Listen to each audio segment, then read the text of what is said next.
ஜிம்முக்கு போனா உடம்பு ஏறுதோ இல்லையோ, ஆனா முடியும் ஏறத கவனிச்சிருக்கீங்களா? Welcome to 30 days of men's wellness சீரீஸ்ல இன்னைக்கு டே 23. மோஸ்ட் ஆஸ்க்டு கொஸ்டின் எனக்கு, முடி போகுமா போகாதான்னு கேட்டீங்கன்னா நிச்சயமா டைரக்ட் கனெக்ஷன் கிடையாது. ஆனால் நீங்க ஓவர் ட்ரெயின் பண்றீங்க அப்படின்னா பாடி ஸ்ட்ரெஸ்க்குள்ள போய் கார்டிசால் இன்க்ரீஸ் ஆகும், அது அஃபெக்ட் ஆகும். ரெண்டு, நீங்க எக்ஸசைஸ் பண்ணதுக்கு அப்புறம் ப்ராப்பரான நியூட்ரிஷன் பிளான் பண்ணல அப்படின்னா முடிக்கு தர நியூட்ரிஷனை பாடி ஸ்டாப் பண்ணும். ஏன்னா உங்க மசிலை தான் இங்க ரெக்கவர் பண்றதுக்கு ப்ரையாரிட்டியா இருக்கும். தேர்ட், நிறைய பேர் ஸ்டீராய்ட்ஸ் எடுக்கிறத பழக்கமாக்கியிருக்காங்க ஃபார் ஷார்ட் கட்ஸுக்கு. டெஃபினட்டா அதனால ஹார்மோன் சேஞ்ச்னால முடிக்கட்டும். ஃபோர்த் ரீசன், நானுமே பண்ண தப்பு தான்.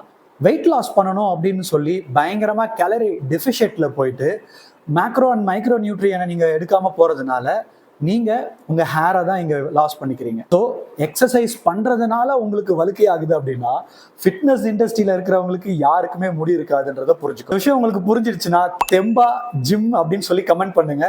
நாளைக்கு இன்ட்ரெஸ்டிங் வீடியோல பார்க்கலாம். By from you.